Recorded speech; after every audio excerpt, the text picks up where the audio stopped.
Hey everyone, it's me, Elijah Henderson. It's really hot outside. As you know, it's June, middle of June, and it's really hot here in Tennessee. Very humid, but nonetheless, we're out here in Bigfoot territory. We're 0 people in the room. We're looking good, y'all. But anyway, we're gonna go out into a spot and hang out like a hare and a biscuit.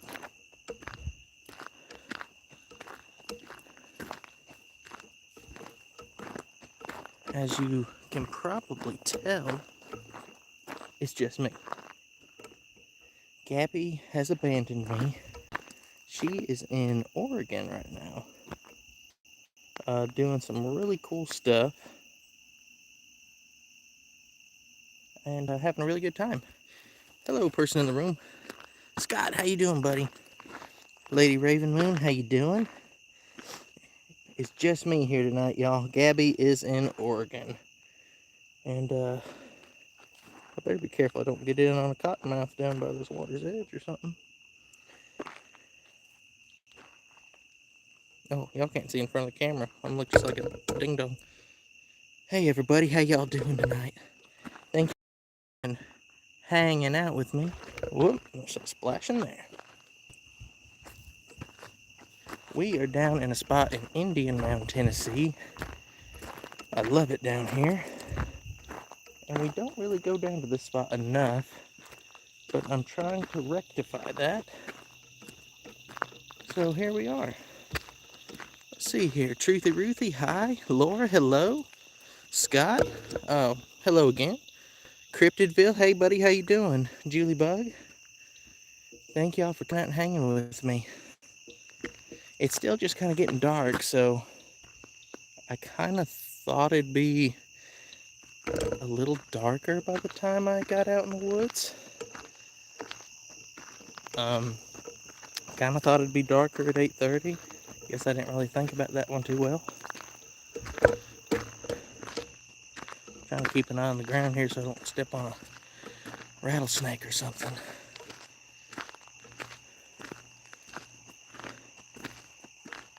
People who've seen the Braying Beast of Indian Mound, they ought to know this area from the footage.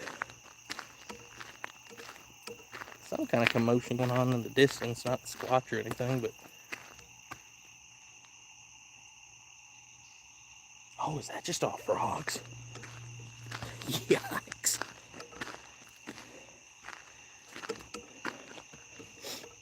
I'm going to, for these first couple of minutes, kind of stay close to my car, not because of me being nervous or anything, but just for the simple reason, want to make sure nobody runs down here and tries to kick me out or anything. I don't want to say exactly where I'm at, but I want to make sure nobody comes down here and kicks me out. Yeah. So how y'all doing tonight? Let's see here. I can't really see the chat right now. Live chat. All messages are visible. Scott Walker, would you and Gabby be interested in going to the Patterson-Gilman film site and look for Bigfoot down on these days or sometime this year? I would be very interested in that, but unfortunately I don't have time to take away from work or really financially there to be able to fly over there. But in a perfect world, yes, absolutely. That'd be fantastic. Let's see. Let me get this chat back up there. There we go. Jonestead Farm, hi. Ooh, it sounds like Boggy Creek. Hope y'all can hear that bullfrog. What are we looking for tonight? We are looking for Bigfoot, I hope. We've had big rocks thrown at us over here before. We were down here, I forget the year. It was 7 or 8 years ago or something. We were friends. We were down here with a friend of ours named Nathan Davis. Great guy, excellent feller. His channel is Chasing Night Shadows. I don't think he's uploaded in many years, but we used to came down here once or twice, and one of the times we were filming and a big rock came flying out of nowhere into that big pond. And seemed like it probably came from over in here. But it was definitely no person. But somewhere on that channel, it's called A Splash in the Night. You can find that footage if you want to see it. Dang well, we got 20 people in the room. How y'all doing tonight? Thank y'all for... Stay away from me, snakes. Thank y'all for coming and visiting with me. We'll all hang out like a hare and a biscuit together. And I hope, since the sun's not completely set, we actually get some stuff. Usually this stuff happens real late at night. Crystal McGee, hi, how you doing? Tales Told in the Dark, hi. Jimmy Blanton, how you doing, my man? Good to see you, brother.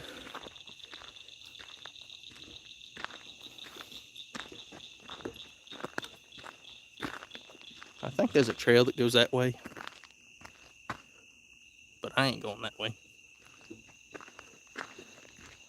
I've gotten enough ticks down here in Indian Mound. Indian Mound's actually where I got into that nest of seed ticks, just down the road from us. What color Bigfoot will be harder to see at nighttime? A black-haired Bigfoot or a white-haired Bigfoot? If you have to choose between these two, what would be harder to see at night? I'm thinking probably a black-haired Bigfoot, brother, because it'd blend into the environment a lot better.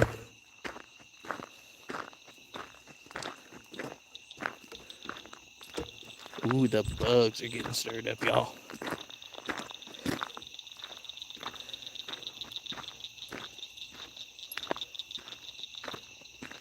I gotta be careful walking around with all this high grass and such. Don't want to step on one of them rattle-headed copper moccasins. So if you haven't noticed yet, it's just me here tonight. Some of y'all haven't heard that. Gabby's in Oregon on her trip. She's having a lot of fun over there. Very happy for her. Her friends picked her up and they flew out of Oregon. Went to my knowledge, went to Washington a night or two. And they just hitting different sites, and they're going to be going down the coast and checking out some different sites along the coast. So that is an awesome trip. We're going to put together a video for her when she gets back of the different places she hit. She went up there to one of the Bigfoot museums. I think there might be one or two she's going to hit. She's going to hit Willow Creek, to my knowledge. Might go to the gate of the Bohemian Grove and take a picture of it. Anyway, it ought to be a good time for her. I'm real happy for her. Posted on Facebook. I was about to say eBay for some reason. She's about to post. She shared a big old donut or something she got somewhere, and man, that thing looked good.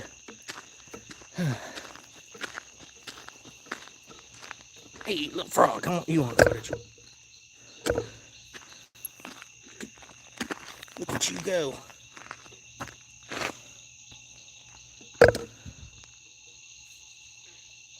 Beware the moon, my friend. Beware the moon. I love that reference, buddy. Can you speak to Gabby now? Can you ask her to go to Hammond Marina? And that's where they filmed for Free Willy. And can you ask her going to where they filmed Free Willy? I can ask her next time I talk to her. She was somewhere where they filmed something for the Goonies.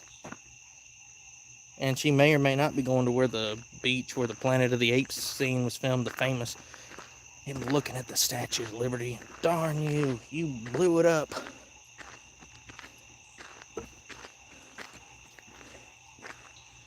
Be safe out there, bro. Snakes are bad this time of year all across the lower states. Man, that is the last thing I want to see out here, I tell you. Squatch and holler, hey buddy, how you doing? Tennessee Cherokee, how you doing? Gabby is unfortunately not here, but I do appreciate the hello to her.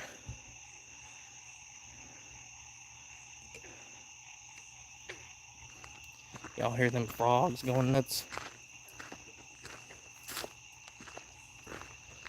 Now, years ago, a friend of my dad, his name was Jose Agostini, good man.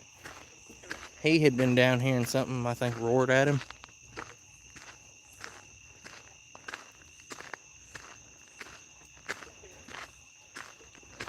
JKNGA, thank you for tuning in with us tonight. How you doing, my man?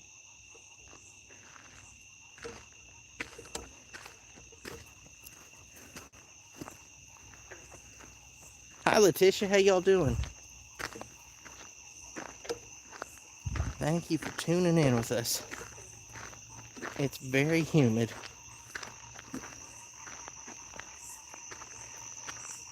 Me and my dad came down here for Brand Beast Indian Mound, and we walked this trail here, and it goes out to a big old field. If y'all hear me jump, it's because I'm scared of snakes. Dang, y'all, I'm trying to film here. Hey, broski, what's up?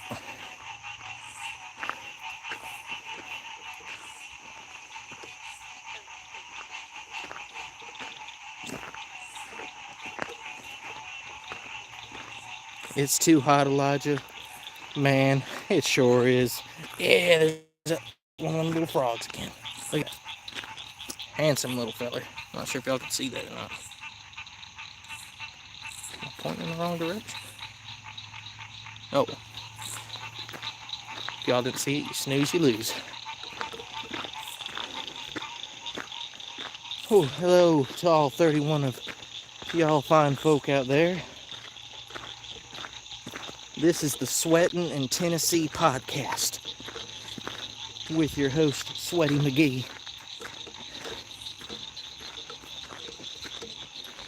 Now, these big old fields out here, I kind of wonder if you could go down here and arrowhead hunt and find something really good.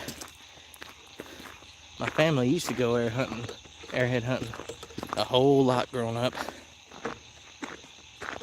And, well, more and more places got shut off where you can't go anymore, or fields up around this way don't really get can't really find a whole lot of stuff.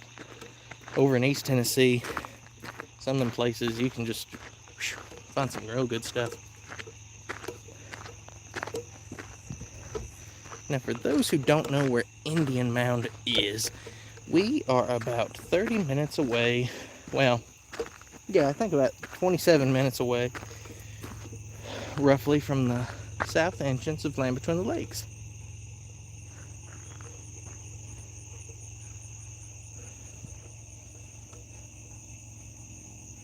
Oh, thank you, Laura. Thank you so much. I appreciate you, ma'am. Thank you. I'm probably going to walk a little more, and then walk back to my car, just make sure nobody's there. Going to try to kick me out or anything. That's my biggest concern here, somebody try to run me off.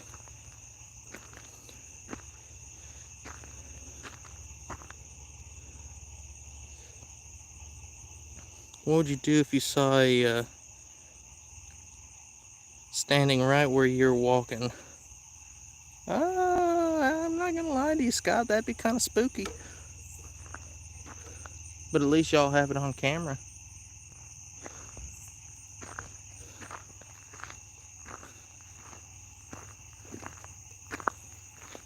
Randy, how you doing, my man?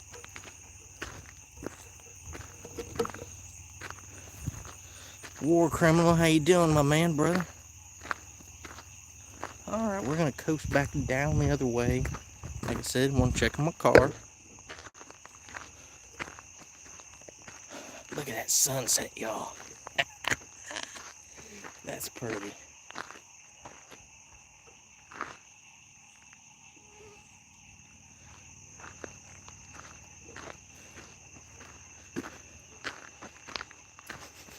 That's a weird smell in here. It smells like...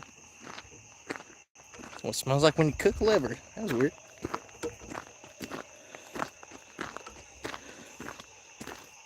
We just got home from Columbus. Cool, y'all.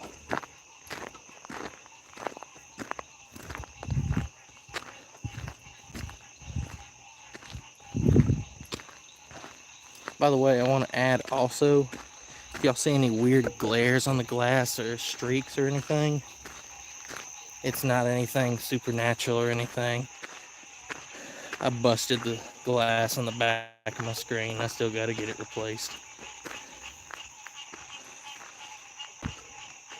Man, how y'all liking them frogs?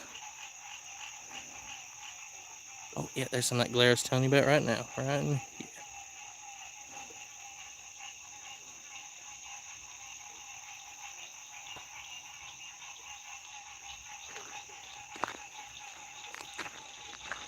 I'm going to be quiet just for a minute just so y'all can hear all the sounds.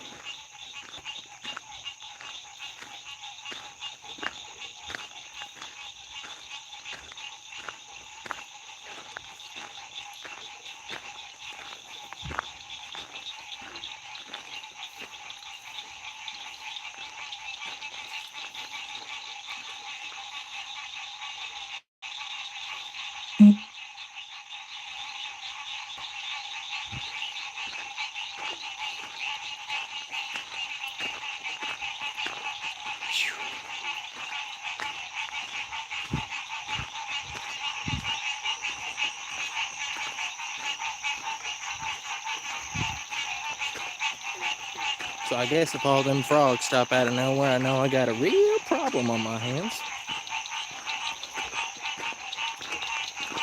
I don't know, Bigfoot hit the mute button.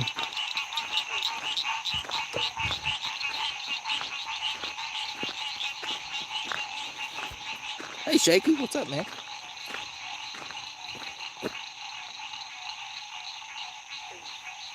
Some little animal in the grass there. What's up there?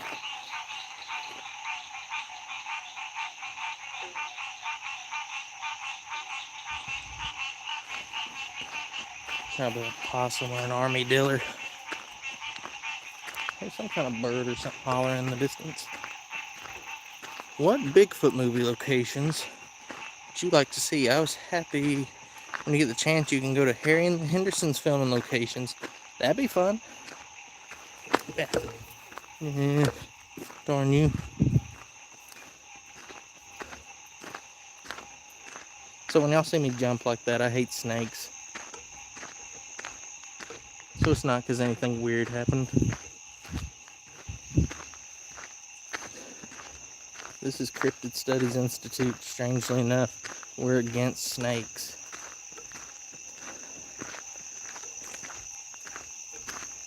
Down with them little varmints.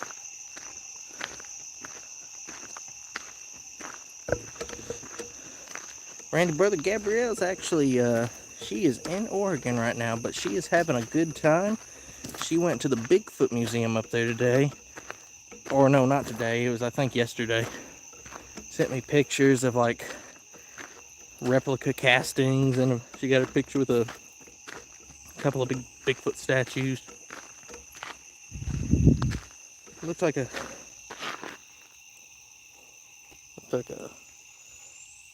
yes, a coon got himself a corn cob or something. But anywho, she had took pictures of a bunch of the displays.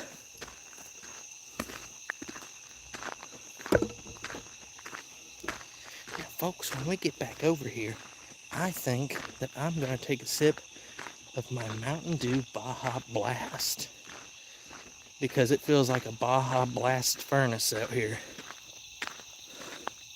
When you're walking earlier, I saw some eye shine. I can't remember what I saw, but I think it could be.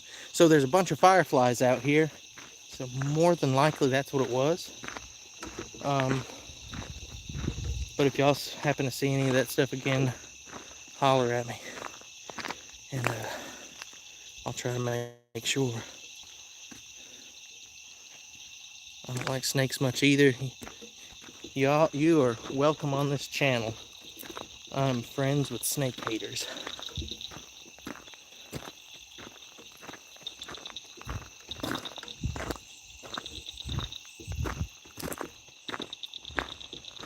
I need to switch arms. This tripod's kind of hurting my shoulder a little bit.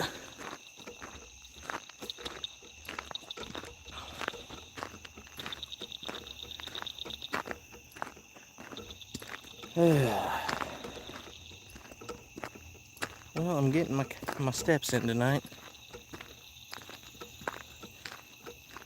Randy Stewart, 108 here in Vegas. I do not envy you, brother.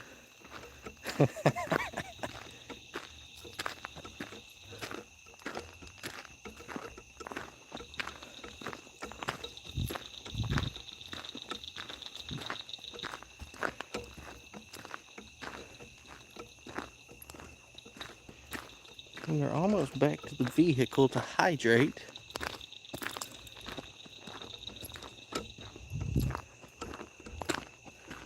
At which point I'm going to set this down for a few minutes and just shoot the breeze with y'all for a couple moments.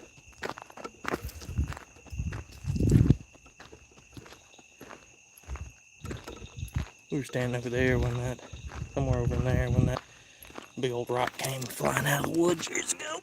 Landed in the pond. Yeah.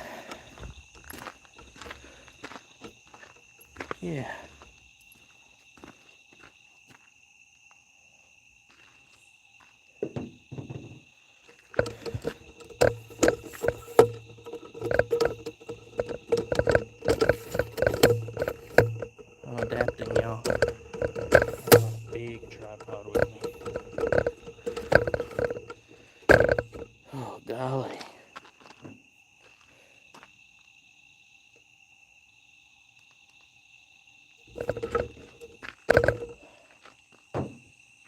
Whew. Oh, that's bright. Sorry for the view. Oh, man. Honestly, that's a little too bright.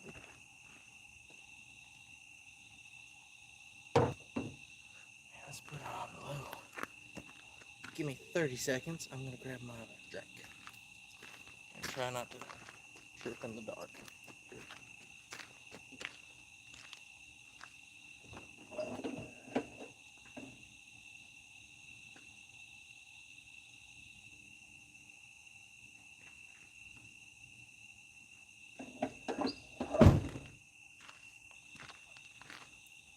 Oh yeah, y'all, you can really see these fireflies when you don't have a big bright flashlight beam in your way. Only the best. Baja Blast. Thank you, Taco Bell. Oh, well, what's new, y'all? What you got? Rachel, how you doing? Welcome to the chat. Amanda, how you doing? Jimmy Blanton, laugh out loud. Poor snakes never bothered nobody but Eli. They made an enemy with me.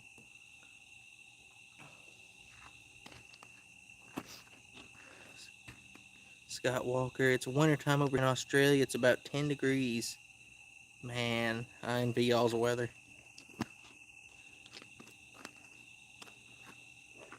You can still hear like some commotion off in the distance from activity and whatnot. I don't think there's anybody down in this area, but you can hear things on the outskirts. Where you at, Elijah? I'm down here in Indian Mountain, Tennessee. I don't want to say the exact spot, but we have had rocks thrown at us down here. A friend of ours was roared or screamed at down here years ago, and he had some stories too, but I don't know that I ever heard those. They died with him, Mr. Jose Agostini.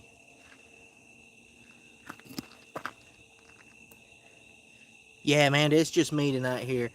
Gabby, she is in Oregon on vacation.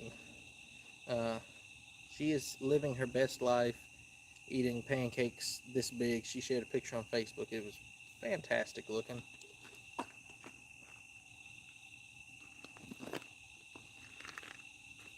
Anywho.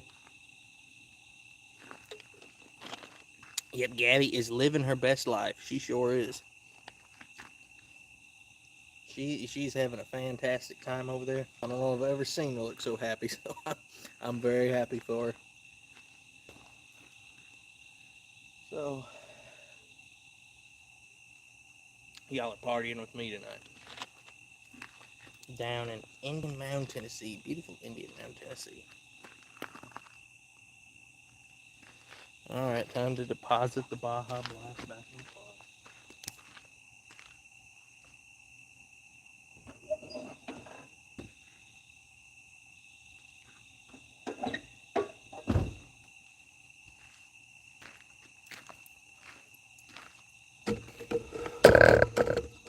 Alright.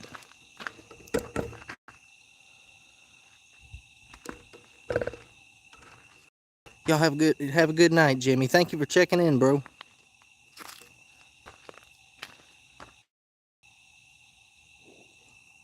Summer was from Tennessee. She's been missing 3 years today. Prayers for Summer to be found.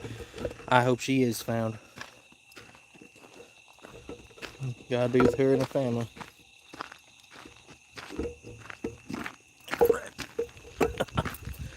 Alright, cool.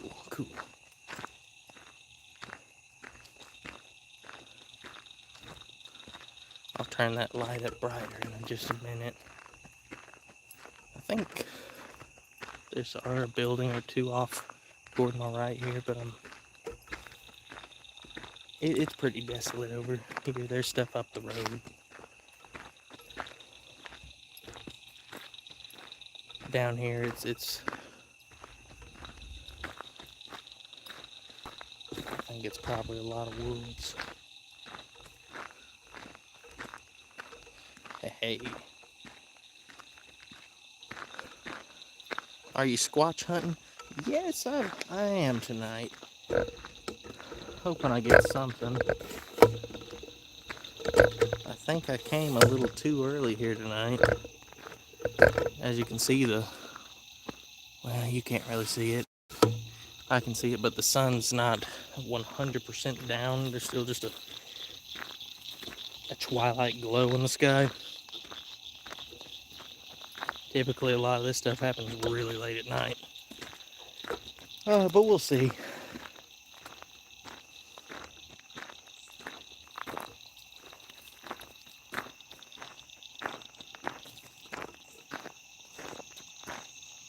Look at that nasty old swamp, y'all.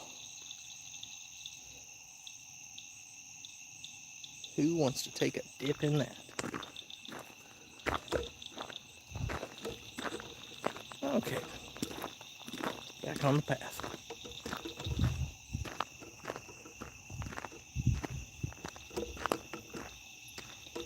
I love that boggy creek sounding frog over there. Hello, everyone in the room. Got 33 people. I hope you're heavily armed. Luckily, I have 2 arms. But one of them's holding a flashlight and one of them's holding a camera, so that could be a problem. Snakes and their son, Randy, no. No, brother.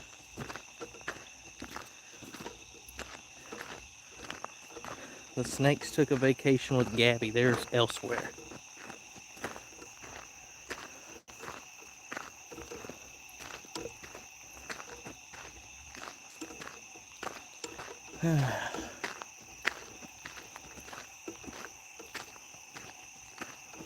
We need something real entertaining soon, y'all.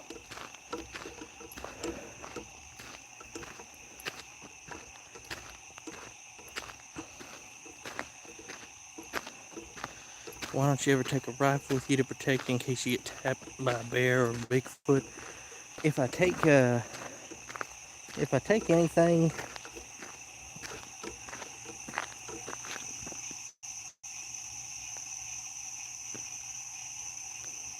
I don't take a rifle, but hypothetically, if I take something, it's pretty good. Let's just leave it there.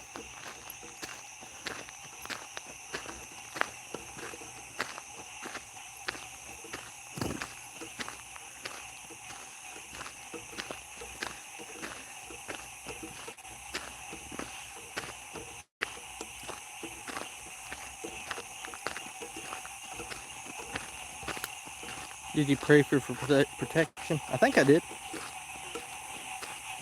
I don't believe the Lord's going to let anything happen to me.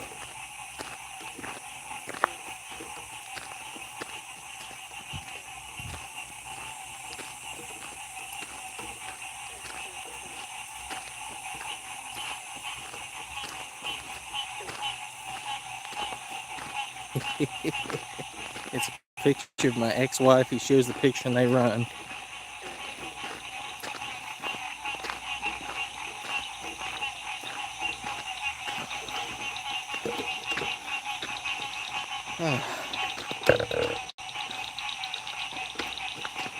Turn that camera around a little bit just so you'll have a slightly different angle. I know this ain't much better than my mug, but it's what you got. It's what you're getting.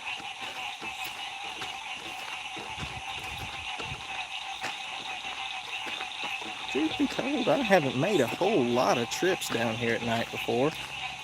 Have made some, but not a whole lot. Usually we go down the road to Lewis and Beatrice's house, because it's just a rock's throw from here.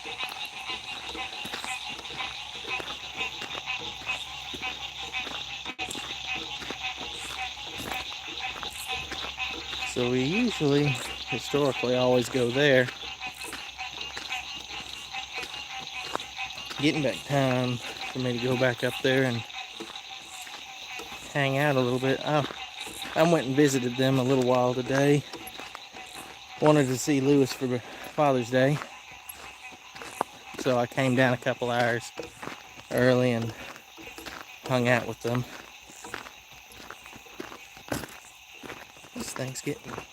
This tripod's hurting my shoulder. It's getting heavy in my hand.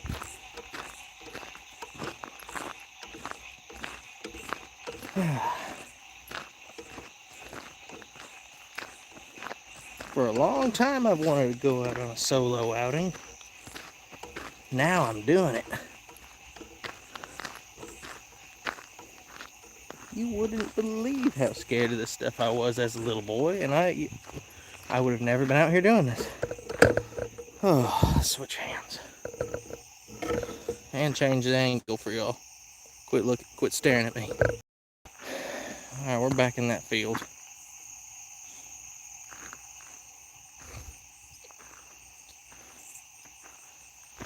Okay, yeah, there we go. You can see the horizon. Got a couple of stars you can actually see. Nice.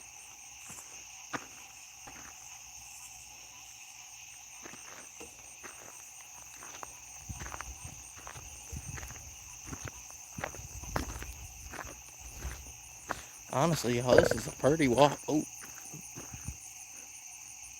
I mooned you.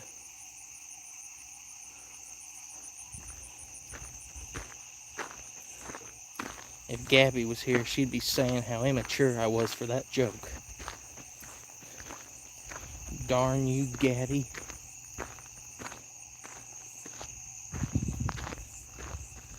Hello from Nova Scotia tonight. Hi, Katie. Hello from Clarksville, Tennessee.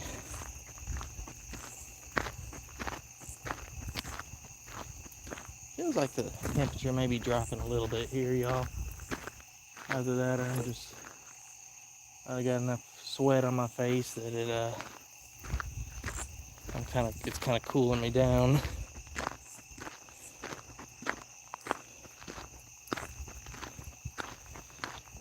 That's been years and years, but I seem to recall being here as a little boy. And me, my dad, my grandmother, Gabby, maybe my mom, I can't remember. We're all walking down this trail and arrowhead hunting, and we walked way down this trail. It seemed like we walked just an eternity down this way, and I got my shoes stuck in the mud.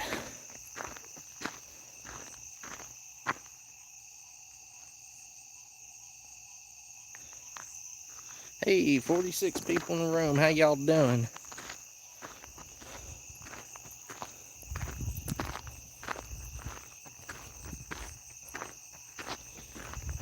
For those just tuning in, I guess tuning in is kind of outdated. For those just joining in,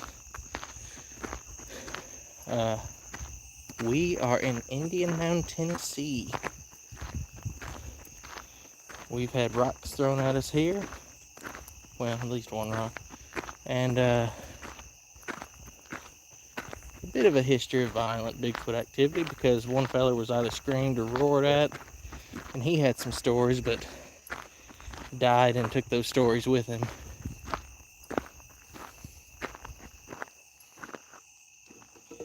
And I'm just going to stop just for a second and look at the chat for a minute. When you were walking 5 seconds ago, I saw a figure as Bigfoot straight ahead, or look to your left, there might be a Bigfoot. Okay, tell me when. That way?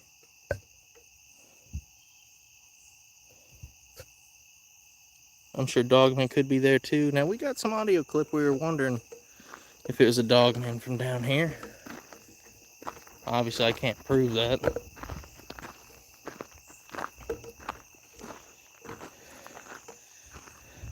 We're back down to 34. Oh, dang it, I bored somebody to death with my gabbing. Sorry about that, y'all.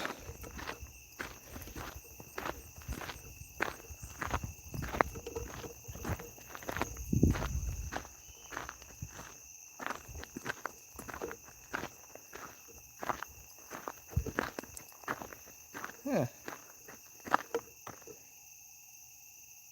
Now I'm getting a creeped out feeling for some reason. So,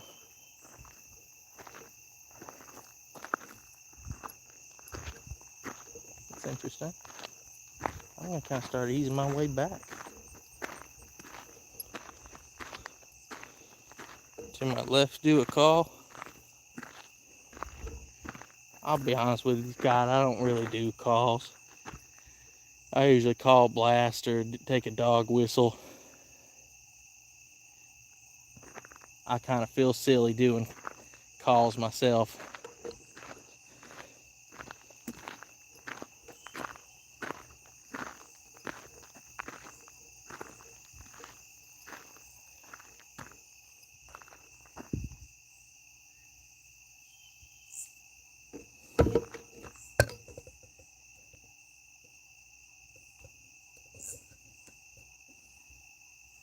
Speaking of audio, do you know any of the North American animals that can make that typical whoop sound that is frequently attributed to Bigfoot? Are there any?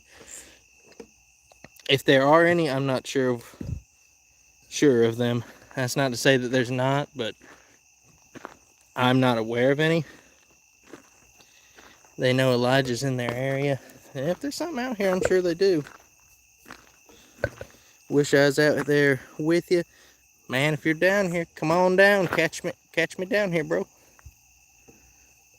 We'll hang out like a hare and a biscuit. I've made that joke about 3 times. I'm done, y'all. Try the LBL. That spot I kind of would want to have some folk down there with me.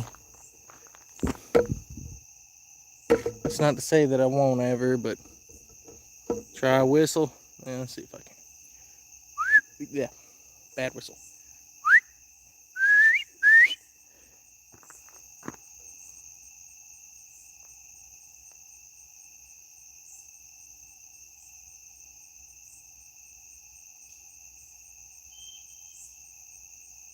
I do hear whistling, but I think that's just a bird. Ow! Little crazy thing bit me on my neck. What the heck's the matter with you?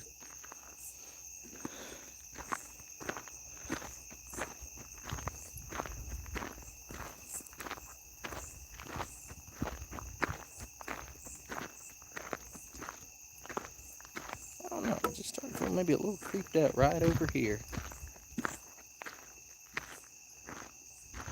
It's the only spot. I'm sure I'm making a mountain out of a molehill, though.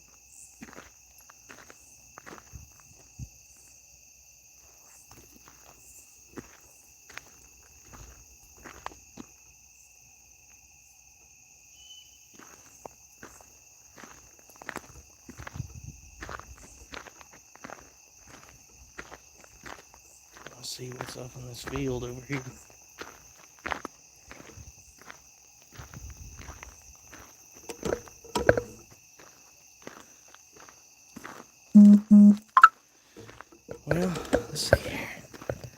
Scripture says not to seek evil or it will find you. That's just my opinion. I'll be honest with you. I'm not one of the people that believe they're Nephilim. I just believe it's an undocumented primate or an amalgamation or something like that. I think it's a physical creature running around, to be honest with you. Now, not everybody shares that belief, but that's my personal belief. I mean, we find hair samples, we find scat, we find where they're rooting around and falling over trees to find food or what have you, tracks and everything. And I'm just saying, Jesus himself said, a spirit hath not flesh and bones as ye see me have. I take Jesus at his word. And if the Nephilim, which are evil spirits, are the Bigfoot, elsewhere in the Bible it says, are not angels all, are they not all ministering spirits? They're spirits. Jesus said, a spirit hath not flesh and bones as ye see me have. Do you think Dogman is more to be feared than a Bigfoot? Yes, I do. You generally hear about Dogmen being a lot more violent. I just heard a Bigfoot howl. I keep hearing something like some kind of whistle out here, y'all, but I think it's some sort of bird that's out here. He's just taking an evening walk. Well, I guess you're not wrong. Who will win a fight between a Bigfoot and the Dogman? If someone gets attacked by the Dogman, would it become a Dogman or a werewolf? Well, you know, people have debated that back and forth. One, I've heard it said kind of like Bigfoot being kind of a big and bulky thing. If it got its hands on a Dogman, it would be able to dispatch with it very quickly. However, Dogmen seem to be very quick creatures. So if it was quick enough and was able to do enough damage without a Sasquatch latching onto it, it might win that fight.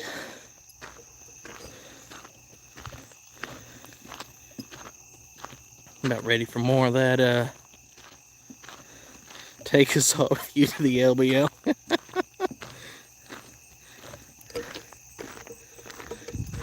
One of these nights I might. We'll see. I want to go camping up at that. Well, the cabin's allegedly haunted, but I wouldn't be up there hunting those spirits.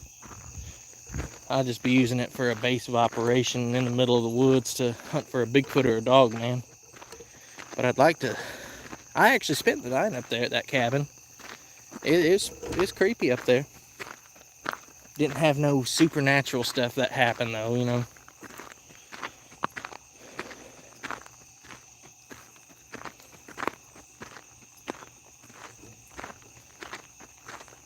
I'm gonna have to set this thing down in a few and take a whiz somewhere, y'all.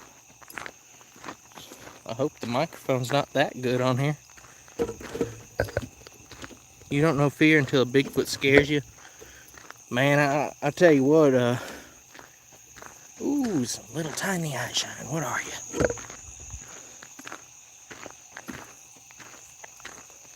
you? Dang it, stick your head back up here.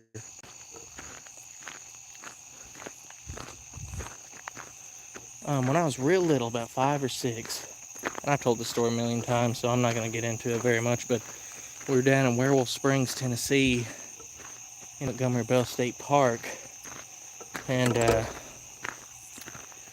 we were there rooting around and whatnot, and got off the path, was looking around, and there's a train track that runs alongside of the back side of the park there. Train whistle came by, or a train came by and started blowing its whistle. And when that thing blew its whistle, this thing hollered back in response, and it was like it was howling in pain. And like the pitch of the whistle comes across to me like it hurt its ears, and it was howling in response, and it was so loud, y'all. It would vibrate your chest. It sounded like an 800-pound wolf, and it just vibrated through you. and I was about 5 or 6 at the time. Scared me to death. I mean, y'all just don't know how much it scared me. I wouldn't go back in those woods hardly at all. I'd only go if my dad was present.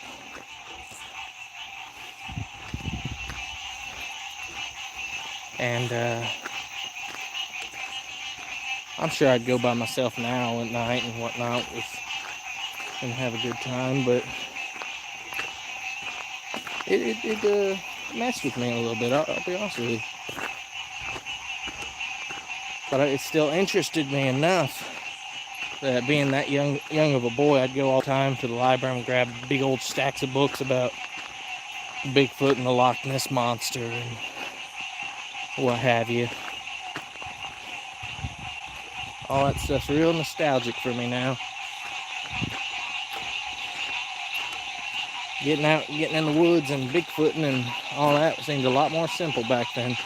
They got dog men running around, and it seemed like Bigfoot was the only thing that really ran around. I mean, dog man sightings were going on, but I didn't hear nothing about it.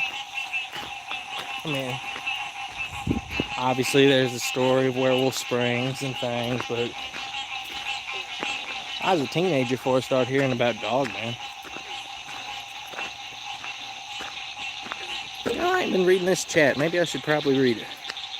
Armchair adrenaline junkie here.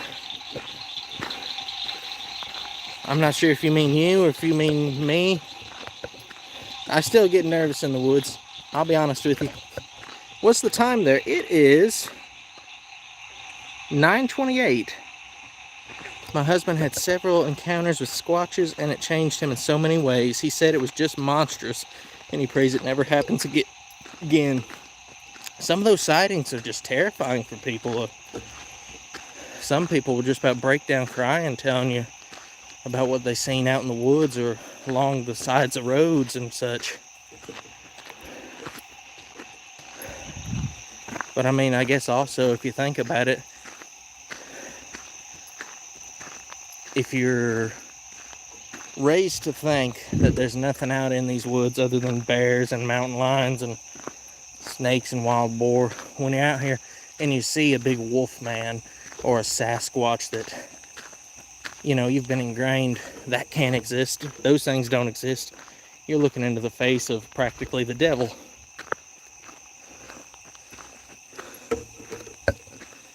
My wife says she misses that sound out there with you. It's nice.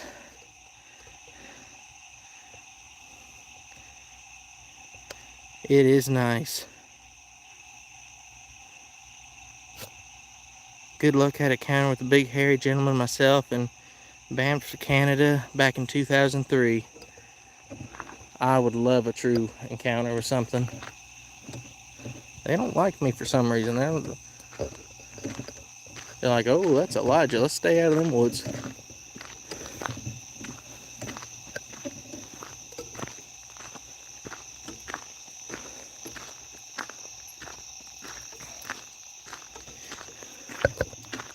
So many shootings in Murderapolis, afraid to go out on Saturday night.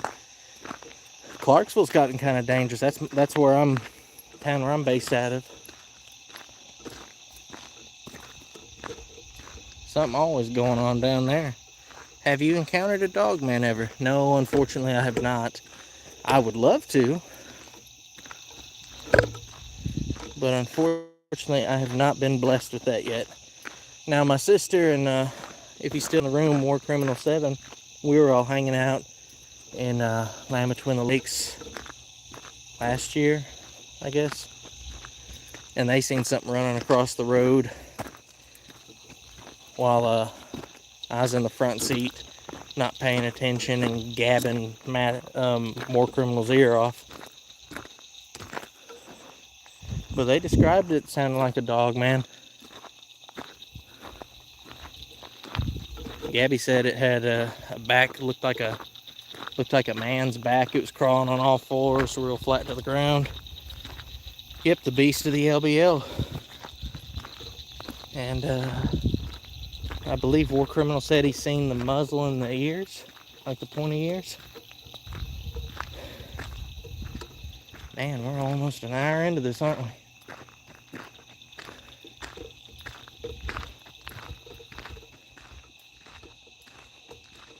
Have you ever encountered a Bigfoot? No, I wouldn't say I encountered a Bigfoot. When I was little, I seen something at our home that was mighty strange. I bet that's a deer up there. Nope, I bet that's an armadillo.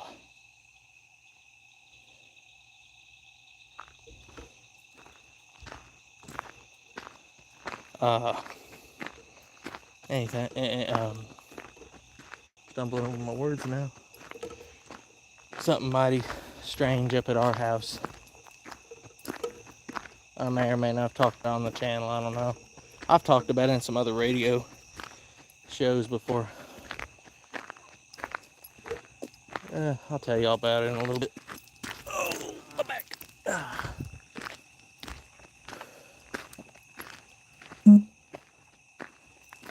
Hey, Gabby, sending me a photo.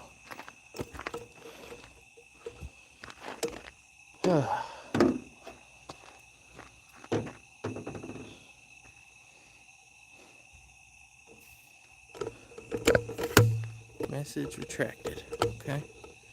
Whoops woke me up camping in northern Minnesota. I'd like to hear some whoops. Man, it's hot here, y'all.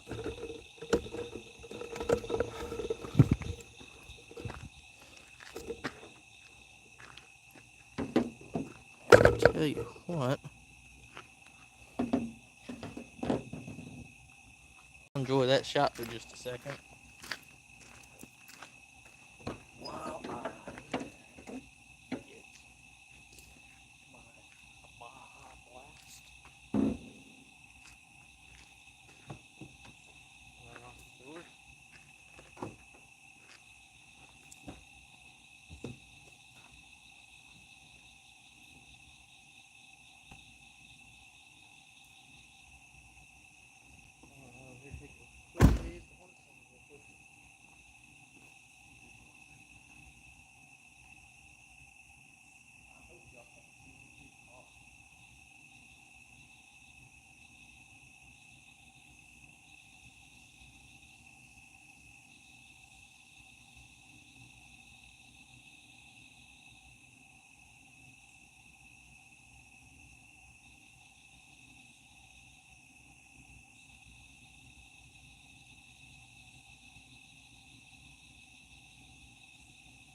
Flip this thing around here.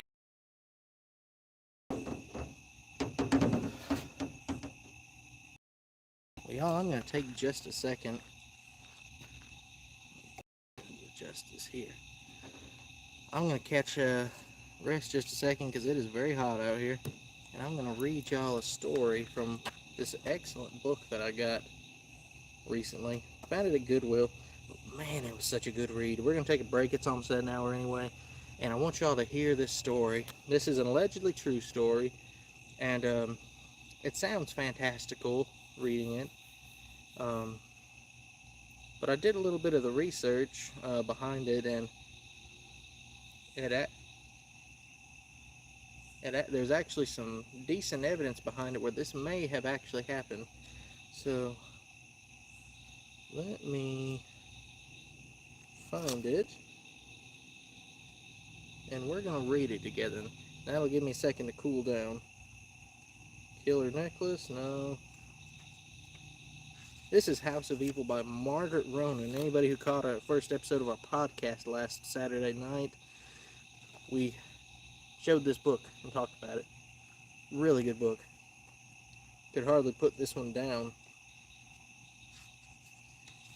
And next week, next Saturday night, 8:30 Central, y'all tune in here because I got a very interesting podcast episode lined up for y'all.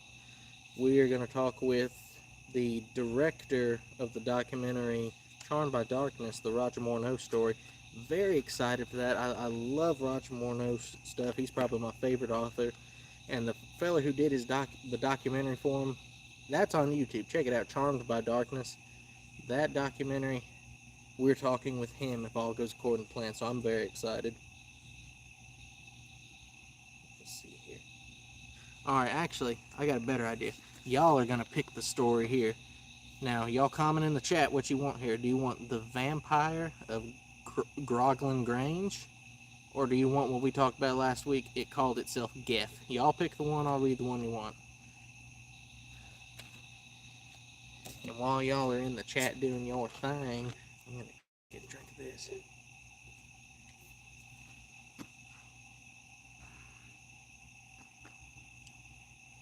Last week, is that a vote for it called itself Geth? We got one vampire. That's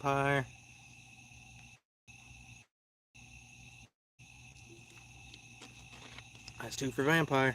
3 for vampire. That's 4 for vampire. I don't think we're getting much more. I don't think we're getting more, if any, for it called itself Geth, so. Sorry, Randy. We'll get Geth later. Alright. The Vampire of Groglin Grange. Vampires are fun if you happen to be curled up with a copy of Dracula in the safety of your own home, but suppose you think you're safe at home when suddenly a vampire climbs through your window and aims its fangs at your throat. It can't happen, but the records say it did to a young woman in Cumberland, England in the summer of 1880. Her real name was carefully kept out of those records, so we'll call her Helen Matthews. Helen came to Cumberland with her 2 older brothers, Ian and Kenneth. Their parents had recently died, leaving them a small fortune. Now they were looking for a house to rent in the rolling Cumberland Hills. The local real estate agent showed them several, but only one caught their fancy, a curious old place called Groglin Grange. It was a long, low, and rambling, with 14 rooms spread out over 1 floor, but the grounds were beautiful, and the view out over the hills was breathtaking. Helen fell in love with that view. While her brother signed the lease, she stood looking out over the fields and the line of woods. Beyond the woods, the ground sloped to a hollow from which a church tower projected above the trees. Excuse me. The church, the real estate agent said when she asked him about it, it's nothing but a ruin now. No one goes there unless they want to look at the old tombs. Some of the tombs date back to the days of the Normans. Just the place to read ghost stories at midnight, Ian laughed. At least a graveyard means we'll have quiet neighbors. But Helen didn't laugh. Somehow that tower, looking like a badly gnawed finger, seemed threatening to her. There we go. A heat wave struck Cumberland that August, after one especially torrid day. Helen felt drained and ill. She ate dinner on the terrace with her back to the distant tower. In the shimmering air, it had a way of seeming to beckon to her. By the time the meal was over, the moon was rising big and orange over the hills, throwing long black shadows like tentacles over the lawn and the fields. Anywho.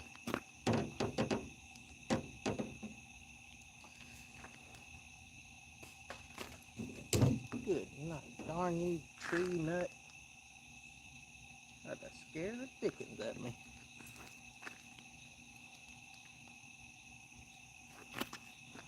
Where were we at?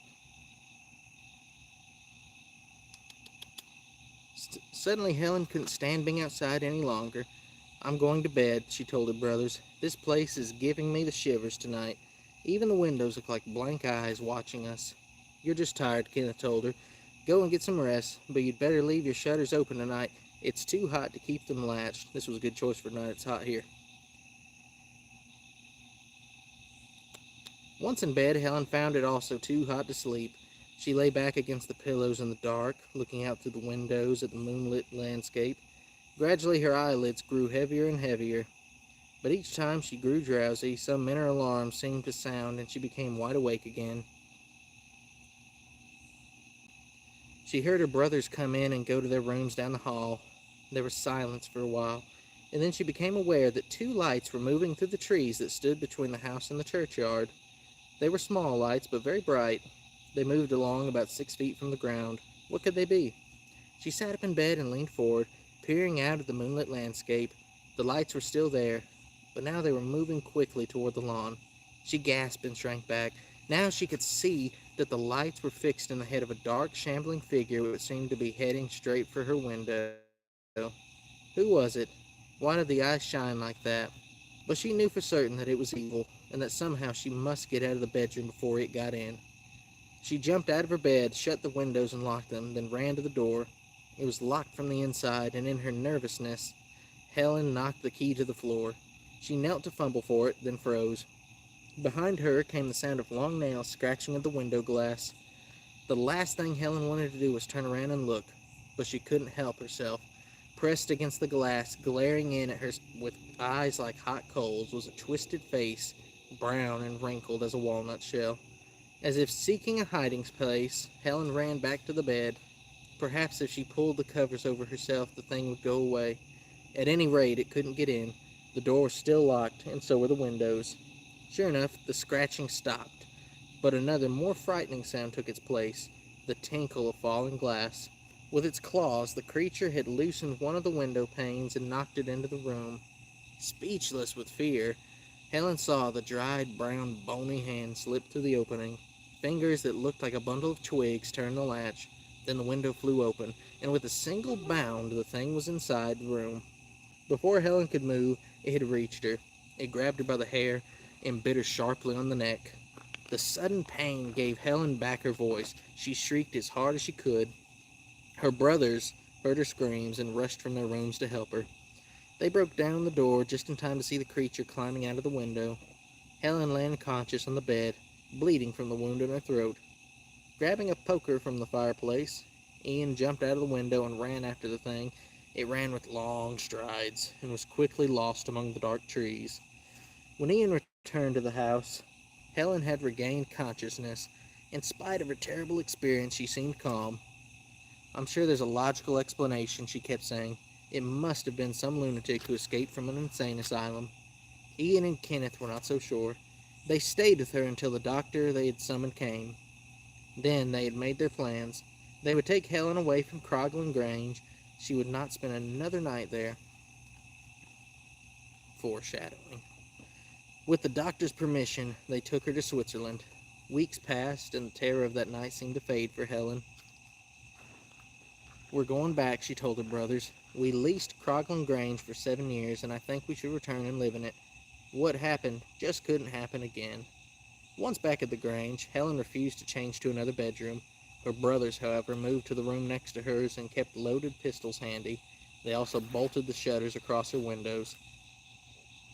"I'd feel better if you'd let me board that up too," said Ian, pointing to the 4 inches of air space at the top of the windows, which the shutters didn't cover. Helen laughed. "Don't be silly. I need it for ventilation. Besides, it's too high and too small for anyone to come through." But she was wrong. One night, a few months later, she was awakened by the hideous sound of fingernails scratching on glass.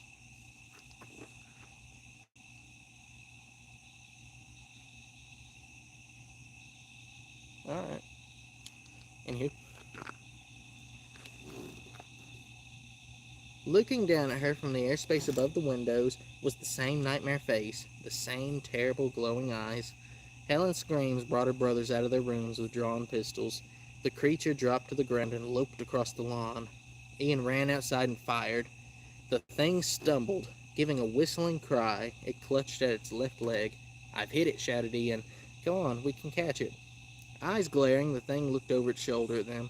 Then it broke into a limping run. Even with its injured leg, it managed to keep ahead of them. But Ian was close behind, close enough to see it scramble over the churchyard wall and dive into the opening of an old vault. Kenneth clamped his hand on Ian's arm. "We'll wait until daylight, and then we'll come back here with help. I don't think it'd be a good idea to go into that vault alone." By the time the sun rose, Ian had rounded up 5 other men in the district. He and Kenneth led them back to the vault. None of them were prepared for what they found. The vault was a shambles of broken coffins and scattered bones. Only one coffin was still intact. Its lid was closed. Grimly, Ian and Kenneth pried up the lid. Inside lay something that looked like a shriveled, wrinkled mummy. It seemed to have been dead for a very long time, but there was a fresh bullet wound in its leg. As the brothers stared at it in horror, one of the older men stepped forward. He fumbled in his pocket and brought out matches. "It may look dead," he said, "but there's only one way to be sure with a vampire. Burn it and scatter the ashes." Is it possible that the creature was really a vampire, or was the body that of some poor unfortunate who had been buried alive by mistake, and scattered the other coffins about in his efforts to escape from the vault? The men who were there that day didn't argue the point. They burned the coffin and its contents, and when the embers cooled, they scattered the ashes to the wind. After that, no more unwelcome night visitors came to Crogland Grange. Fantastic story. Now, that sounds, like I said, fantastical. However, I did do a little research on it, and it isn't just something that the writer wrote, or the author wrote. It was, you can actually look it up and research it yourself, but there was actually some interesting evidence that it potentially happened, because when you research, it's been a while, but if I remember correctly, they were able to find old records that in this Crogland Grange place, which you can look at pictures for it, the building is there. There did, I think there may have used to be an old church with a graveyard out front or something like that. So maybe it did happen, maybe it didn't happen. Either way, it's a very good read. And with that, let's put the book back in the car.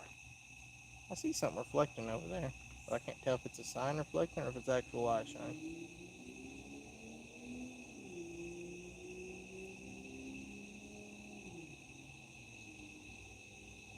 Maybe it's a reflector because it's not moving in any way.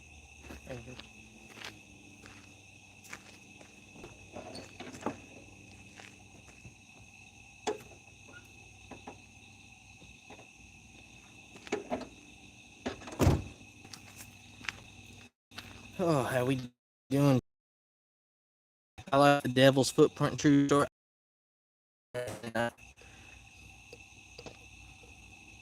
Thank you, Elijah. You're very welcome. Thank you for listening, y'all. Thank you for answering my questions. I experienced Sasquatch in 2018 in Eastern Canada. You were lucky. I would love to have a Sasquatch encounter. Pax Disturbia, Indian Mountains, Great Attraction, or Great Attractant. They're up here somewhere. I don't know exactly where they are. A safety man I work with, I think he may know where they're at.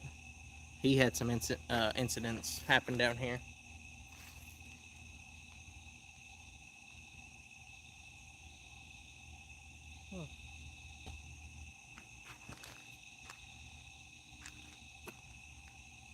You know, interestingly, that thing that I was looking at that I was going on about potentially being eye shine, it is no longer there. And I did hear rustling over here a second ago. So, Mr. Bigfoot, is that you? Let's flip this camera around and go check her out.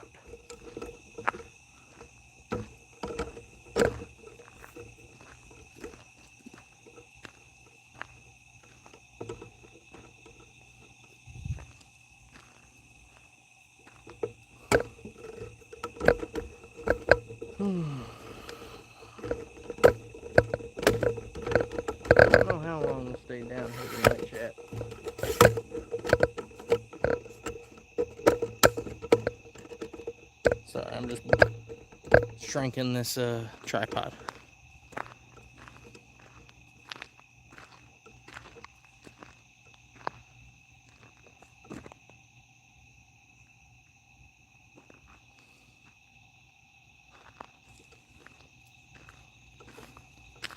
I'm gonna flashlight on the hood here off. How we doing, folks?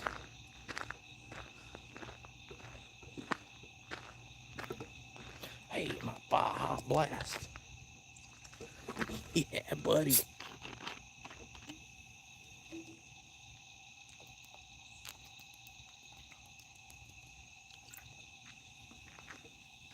Come on, Bigfoot, you gotta give me something here. You're making me look bad.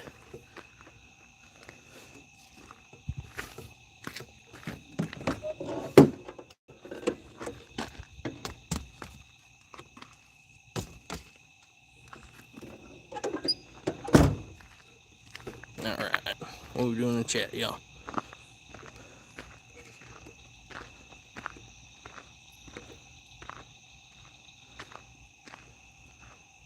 Elijah trying to contact you to get you on my podcast. Would love to have you. I'm sorry if I've missed your message. I'd love to be on. If you want to holler at me on Facebook, I'll do my best to get back in touch with you. Or my email is just our name, cryptidstudiesinstitute@gmail.com.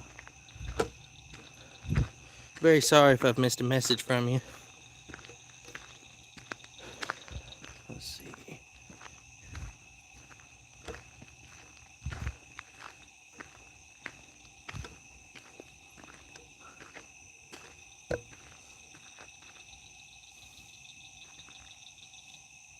I kind of don't want to walk back this way that I'm heading, because there's a house like off toward that way. I don't want to really bring attention to myself. The way we have been going, that's, I think, largely away from any houses. I don't know how much I'll go on tonight, y'all. I'm kind of getting tired, and it is very humid.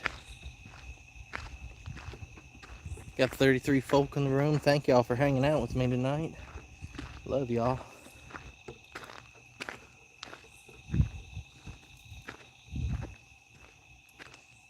Oh, okay.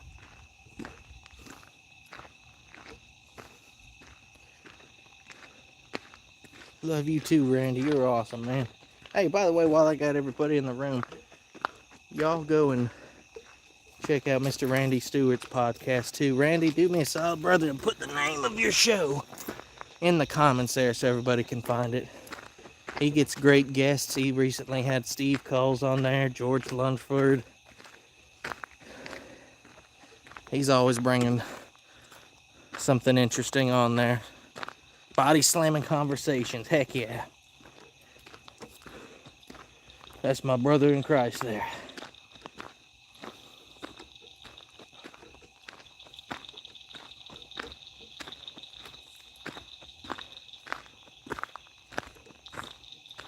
I want to hit the dog whistle sometime before I go. Brother, are you out in the LBL tonight? I'm not in the LBL, but I'm not far from the LBL. I'm in Indian Mound, Tennessee, which is roughly about 27 minutes from the south entrance of Land Between the Lakes. Man, I need something to just throw a rock. Come on.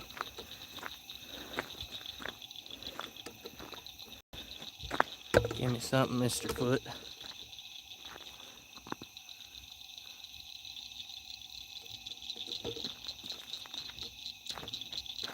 Now, I want to get y'all's opinion on something here. We use these bright flashlights, which, one, any nocturnal creature is probably pushing a nighttime animal a little further away anyway. But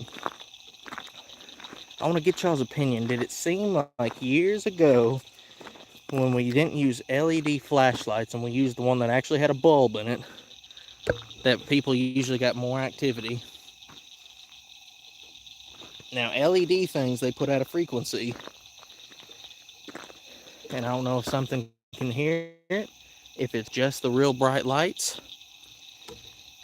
But I'm thinking of getting me, if I can find them, a few of the retro style flashlights and doing some outings with them and seeing if that changes the game at all.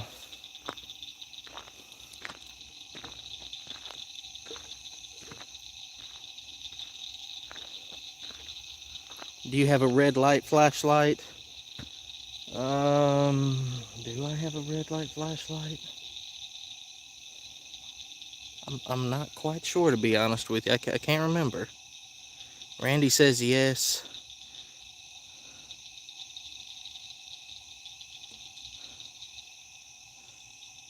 So maybe there is something to the different type of flashlights. I'll have to get me a... I mean, I've got a couple of headlamps, which I'm sure have red lights on them. But I don't generally use them. Maybe I'll start trying it, y'all. If you're live streaming, it kind of makes it a bit difficult because people can't really see what's around you. So that's one really good thing about having the bright flashlights, because there's no problem on this stream seeing in front of me. But if you're actually...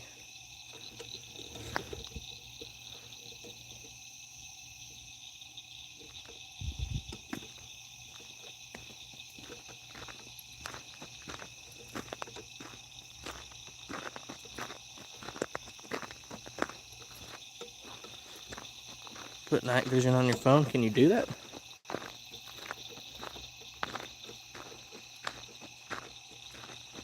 That'd be pretty wicked. Alright, y'all, I've entertained you for a while. Y'all entertained me for a little bit. What y'all up to tonight? Post down in the comments. What y'all doing other than watching me sweat my way through the woods of Tennessee?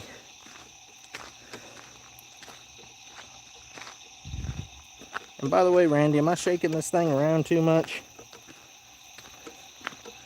I know I have a tendency to kind of jostle this thing around.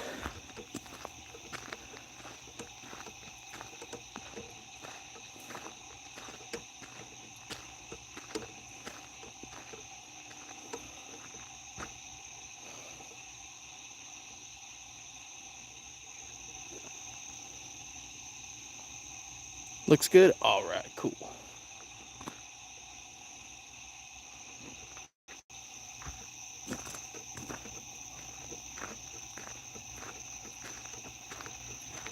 I think I'm going to get back to this land bridge over here, y'all, and I want to try my silent dog whistle.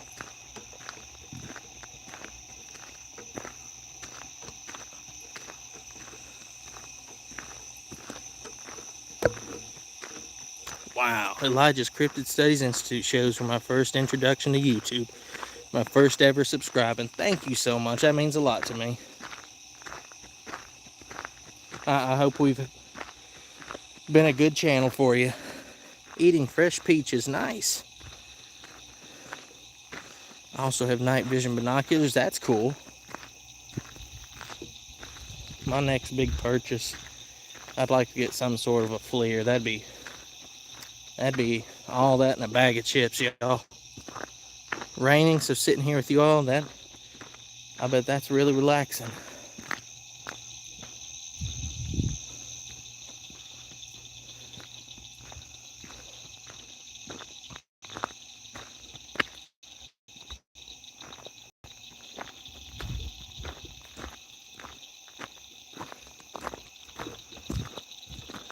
So in a few minutes, I'll actually walk us over directly where we were standing when that big old rock came and flew out of the woods.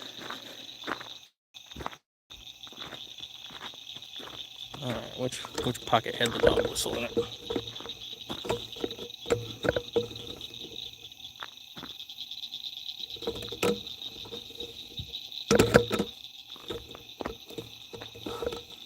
So I'm trying to grab all this with one hand. That's a little tricky. Ah.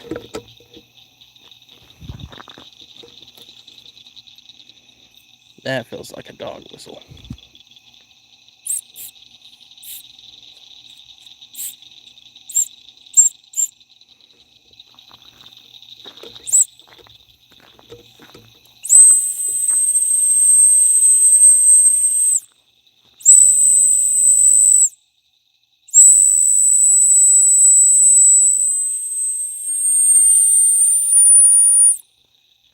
Oh, enough of that.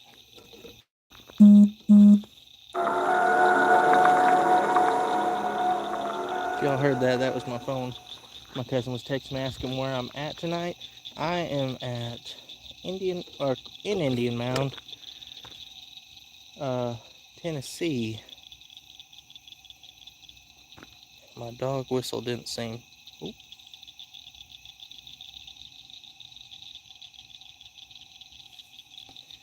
Give me a second, y'all. I'm gonna turn this light up for a second. Just listen. Scan around myself real fast.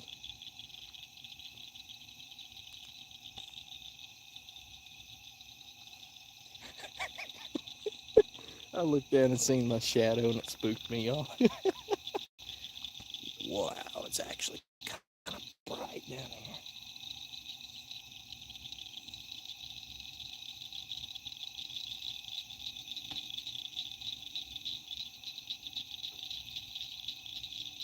Wow, this is nice. Stop it, bug. Quit flying in my ear.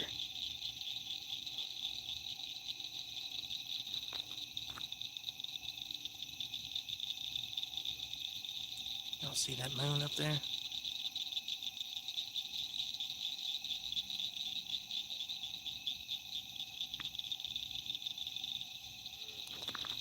Oh, bullfrog. Dang it.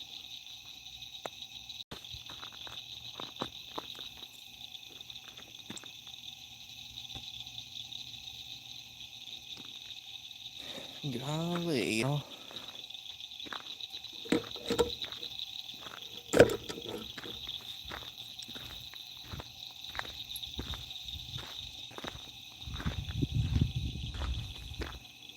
far you gotta go to find these things? Hello, all 46 of you fine folk. We are an hour and 22 minutes into this outing.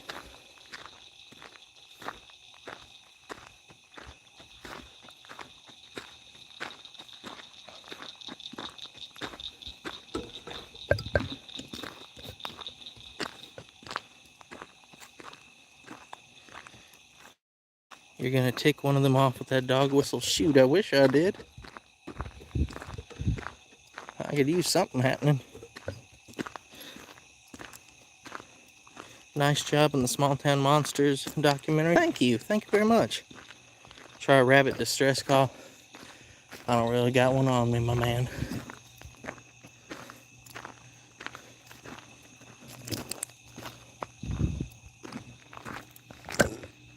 Under the fence. Okay. Excuse me for 1 second while I grab something.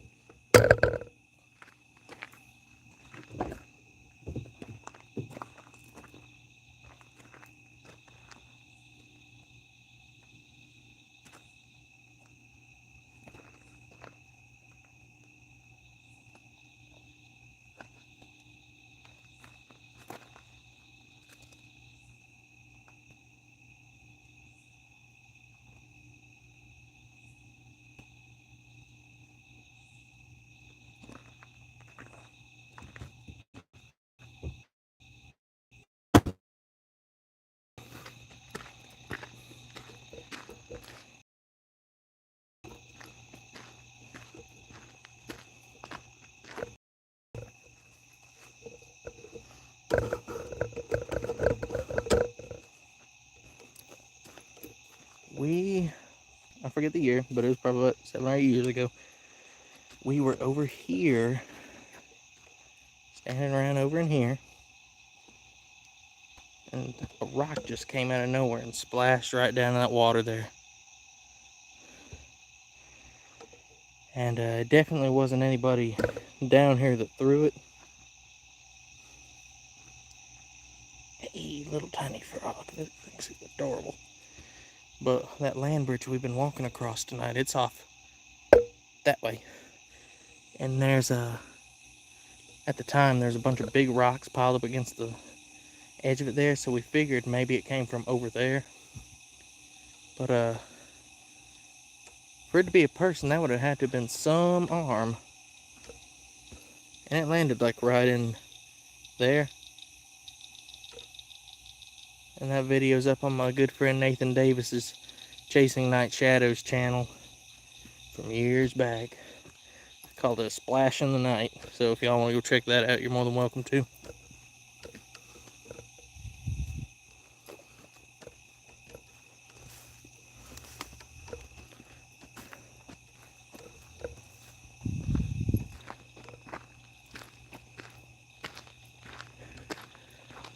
That notification scared the crap out of me last time I was out with y'all. That notification sound is from the masterpiece, Silent Hill 2. And I think it's just a cool, relaxing sound, but it tends to scare people when it comes on out of nowhere. Are you an LBL? Please be careful. I'm actually not an LBL tonight. I'm in Indian Mound, Tennessee. And that is about roughly 30 minutes away from the south entrance of LBL, though. So anything up there could be down here. I don't know where it's at, but is Gabby enjoying her trip so far? I tell you what, that's about the happiest I've ever seen that girl in the pictures I've seen from her up there. She's always wanted to go on like a big adventure of some kind, and I'm so grateful to the people who took her, because she's finally getting to do that in some way.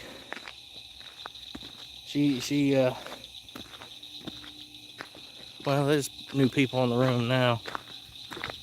So she is hitting Willow Creek. She's hitting, she hit a Bigfoot museum up there yesterday. And they're hitting all sorts of different sites up and down the coast. Going to Disneyland. I had a friend that saw a dogman in Indian Mound, Tennessee. Be extra careful there also. That's exciting. That's great news.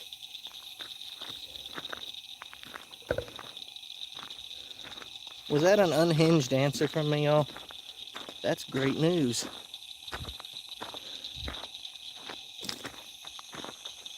Hi, y'all from Ontario, Canada. Hello.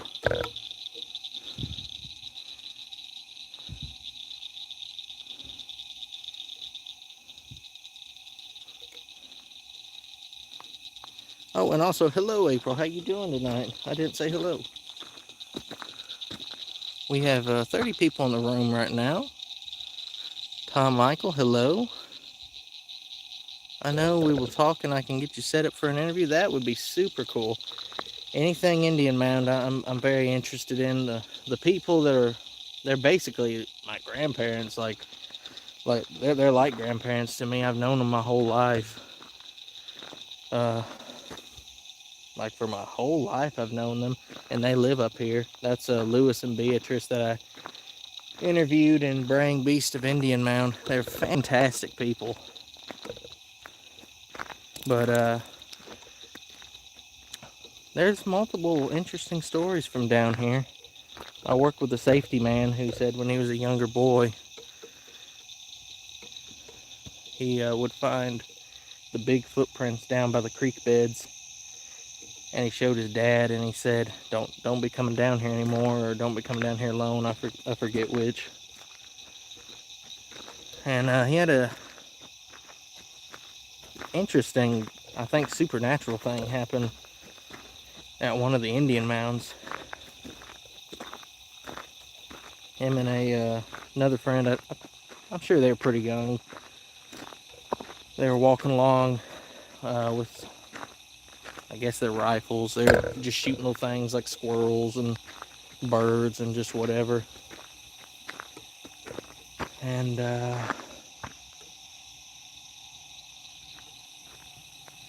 what was he said? They were just walking along. They got close to one of those Indian mounds, and there's a big old black crow up on a branch, and his buddy was about to shoot at it. And my safety man, we'll call him Terry. He kind of put his hand in front. He's like, "No, this one's mine. I'm going to shoot this one." So he took aim at this big black crow, and he shot at it, missed. And his buddy aims and fires at it and misses.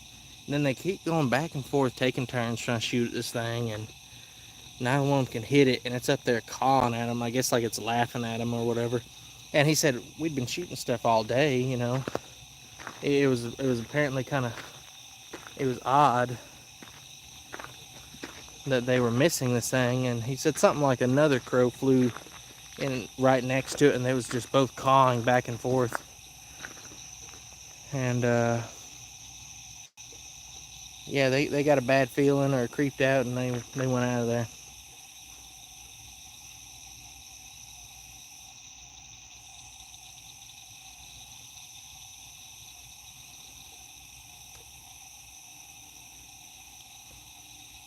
There's April Moore. There's more stuff too there too, but I'll tell you privately. I'd appreciate that. Thank you. Do you have a Garmin in case you get in trouble and become unconscious? No, brother. I reckon not on me. And if I do, it's probably so outdated now. Kind of getting a little creepy out here for some reason. I'm sure that's just me though. I know that sometimes means something.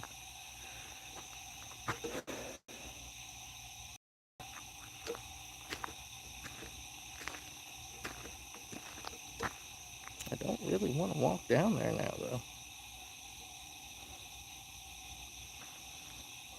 So I'm going to read comment chats for a second. April, you have a podcast show. April, you're more than welcome to advertise in the comments there and let everybody know what your show is. Anybody that down in the comments that has a podcast show, more than welcome to share it. Let people know your craft and such. For the next 5 minutes, free advertising.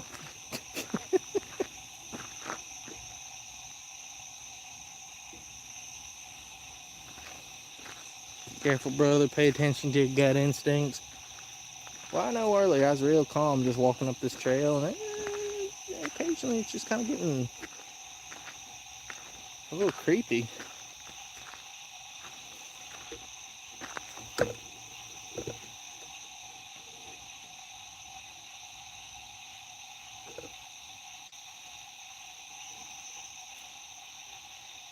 I'll be picking ticks off me for days.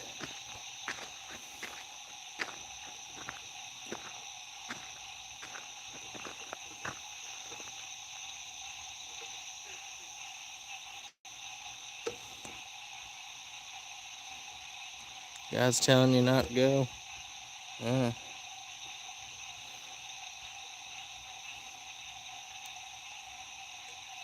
We'll play it by ear, y'all, and see if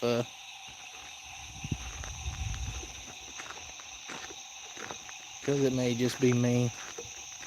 We'll just walk this back this way just a little bit, and we'll just go back and forth or what have you.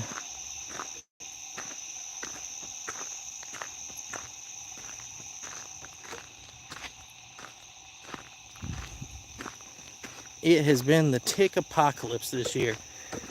Man, it's like this area of the country, it's like tick apocalypse every moment of the year or something.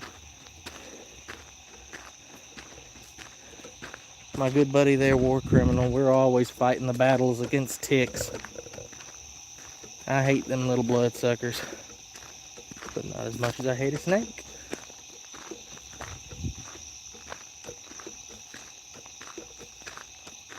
If you're feeling it, don't go.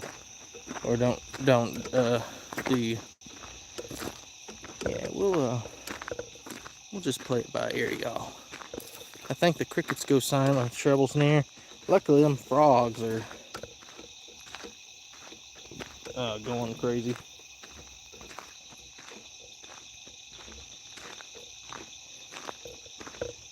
Man, I'd like another big old rock thrown in the water there. That'd be cool.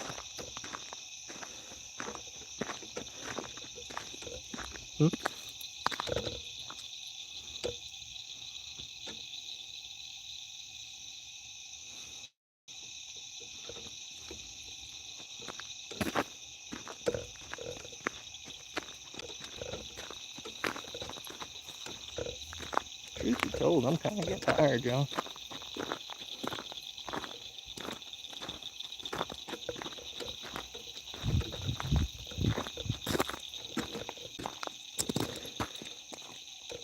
knock some tree trunks.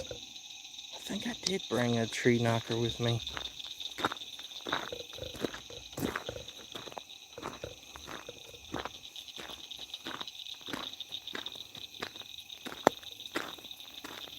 I gotta go back car to get it though.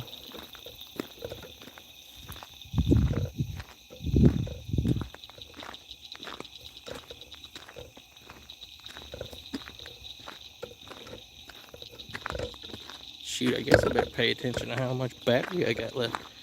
I got 38%. So I guess whatever we're gonna do, we better do it.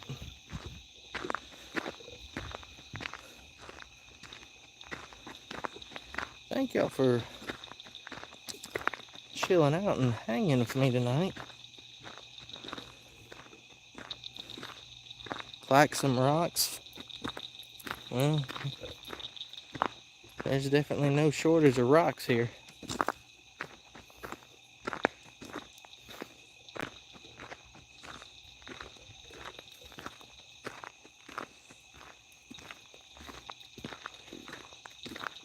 Now I heard also too, allegedly there's been some houses built nearby. So I don't know what effect that's had on the area. I'm walking around the fence. I'm not ducking under it this time.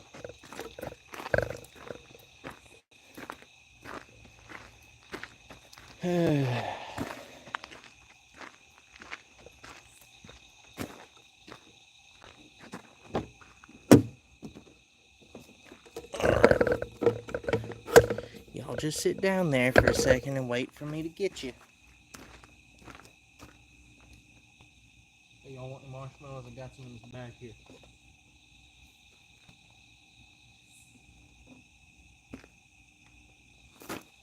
What? No? Y'all don't want me? Alright, I'm having the marshmallows. You snooze, you lose.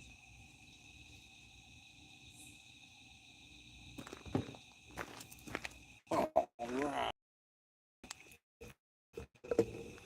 Look, boogie.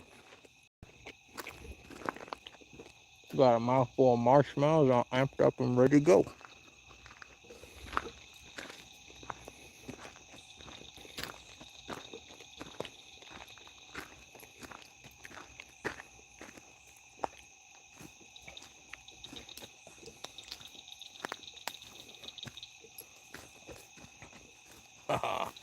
You'll make a mighty fine tree knocking tree.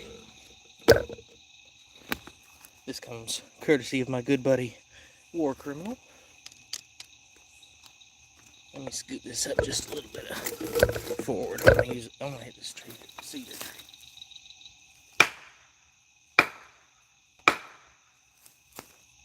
Oh, I should have done one.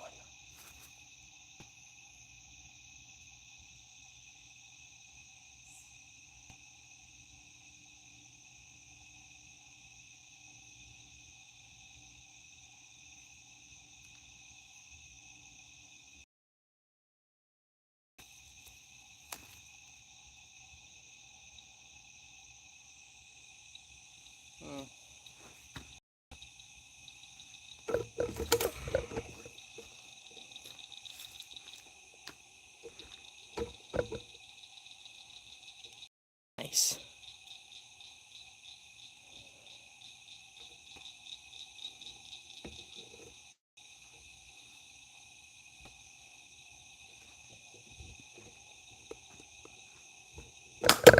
Oh, hit the tripod there. We didn't get much echo on that.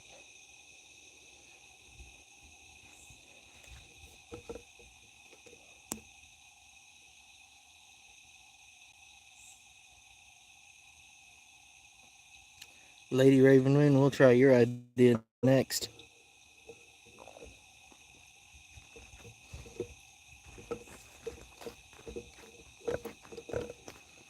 Ooh. You're a very nice rock, clacking rock. Very nice, very nice. Oh, look at that. There's your buddy right there.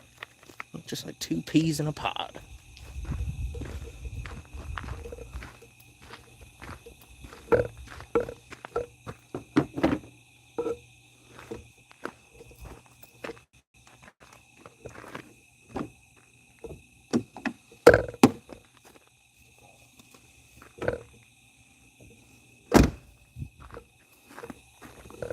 Dang, we've almost been on 2 hours, y'all.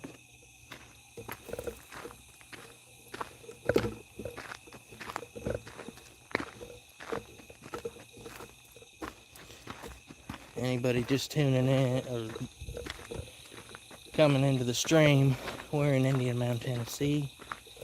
This place has a history of kind of aggressive Bigfoot activity. And I've had rocks thrown at me here.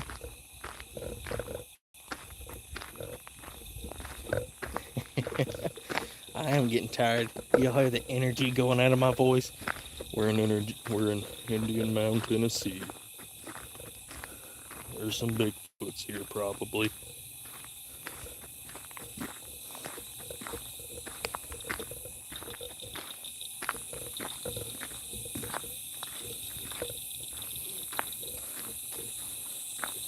Alright, Lady Raven Moon. If this gets some sort of a good response, I owe you a Coke.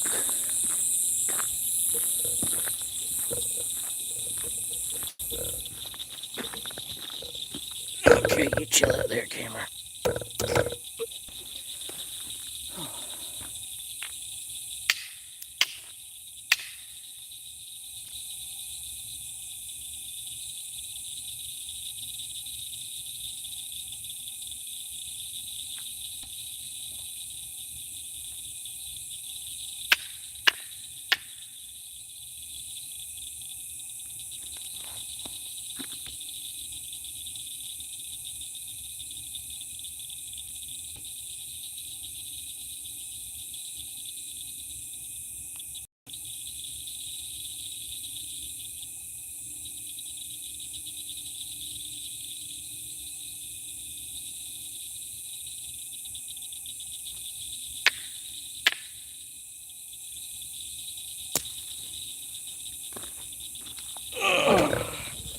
Whoa.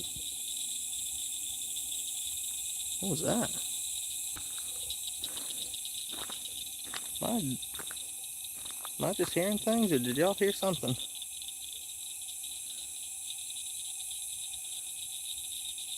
Was that a rock getting thrown in the water? Because I heard a big splash or something. Tell me, somebody in the chat hear that? Come on, give me something, y'all.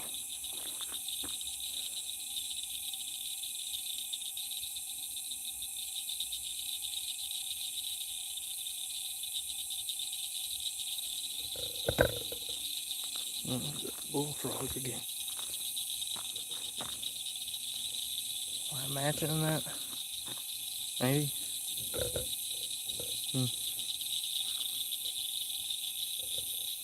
I thought it sounded like something big hitting the water or something.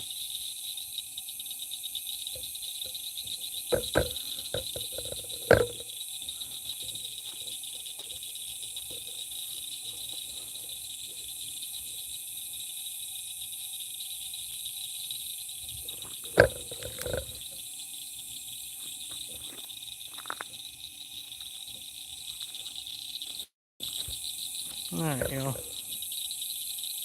Let's try this.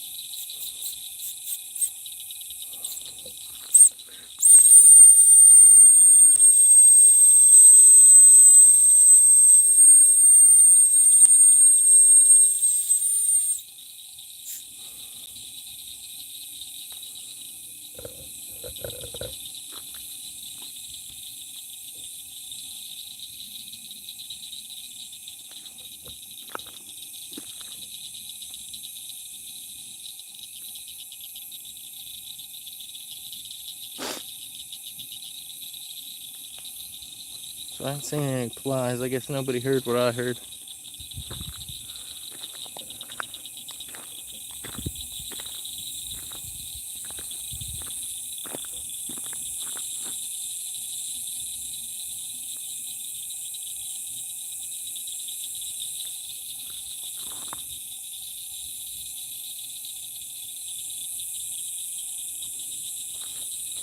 Dang, maybe that means I should just try to collect the rocks again.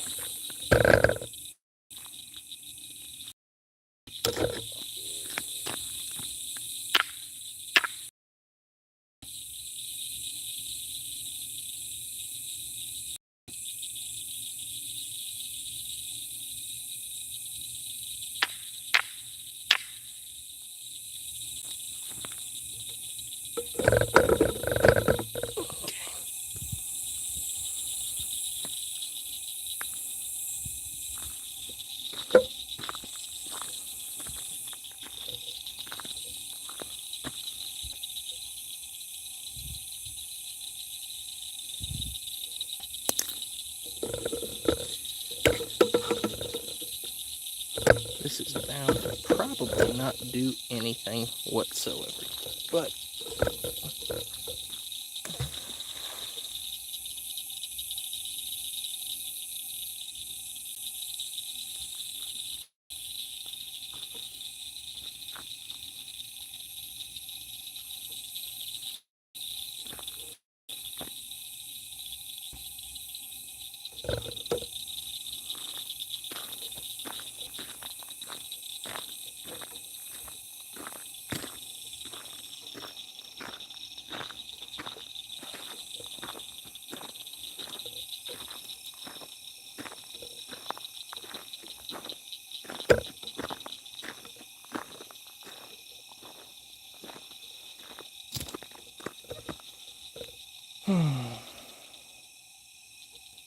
y'all getting bored too?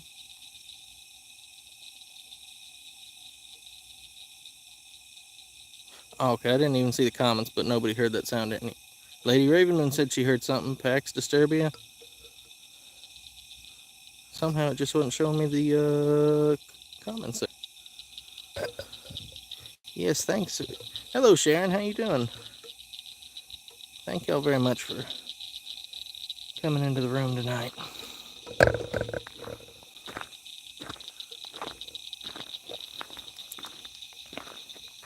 Got about 11 minutes till it's at the 2-hour point. I think I'm going to call it at 2 hours. It's not to say nothing wouldn't happen later on tonight. Or maybe even way, way deeper into the woods. I don't know.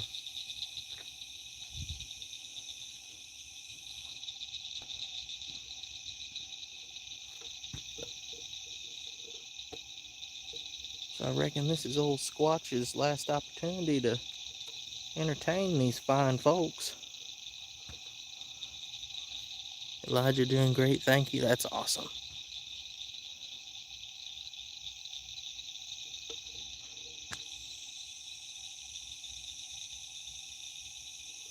I tell you what, these fireflies will kind of catch you off guard, make you think you see something for a second.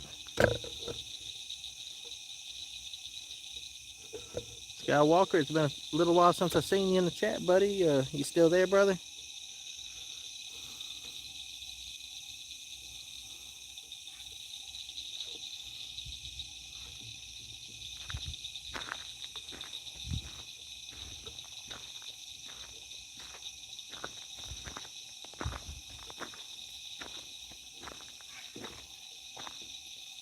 Buying geese.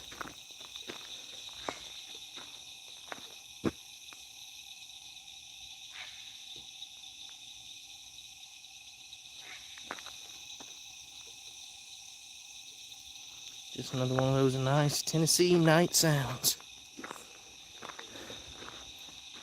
Don't get to see many cryptid live streams from channels. If you go check out Inhumanoid Encounters, that's Bart Nunley's channel. He gets out in the woods. Ooh, what you got there?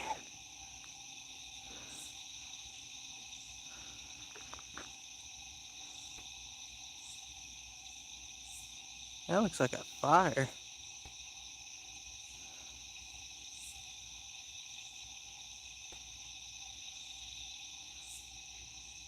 That means somebody's probably down here. Are they camping? Dude, that's got a flicker like a fire. Does somebody know I'm down here now? At any rate, I'm going to get... Oh, let's see.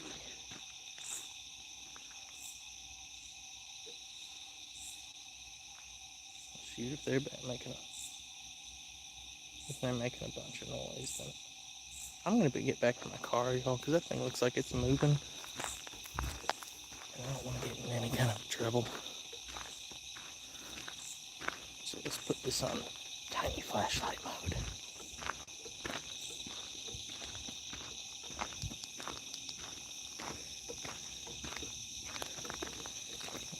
probably the end of our fun little chat down here. I don't want to get seen and thrown out of here. And in this county, you really don't know who's down here hanging around. Let me just say that.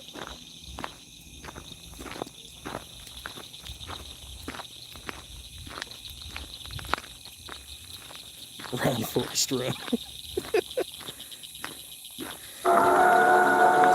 That's what we're seeing in the LBO is fire-colored anomaly. That's the first time I've seen that tonight. It kind of looks like it was moving, but I'm not sure. I just don't want to get up on somebody or praying for your safety. Thank you very much. I mean, it could have been something odd. I don't know.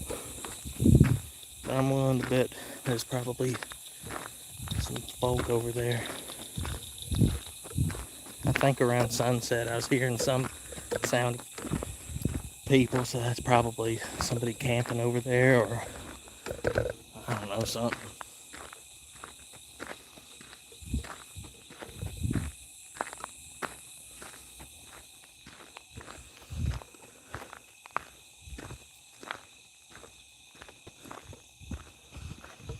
Anyhow, we're back at the gate. Muy bueno.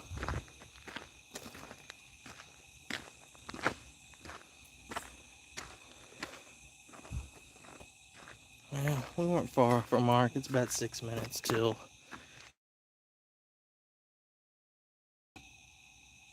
Yeah, best call it now. Probably right. Yeah, absolutely. Well, with that being said,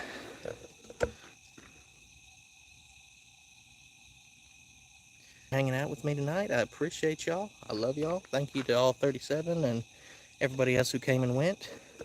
Thank y'all for everybody who interacted in the chat. Please tune in next Saturday night at 8:30 p.m. Central.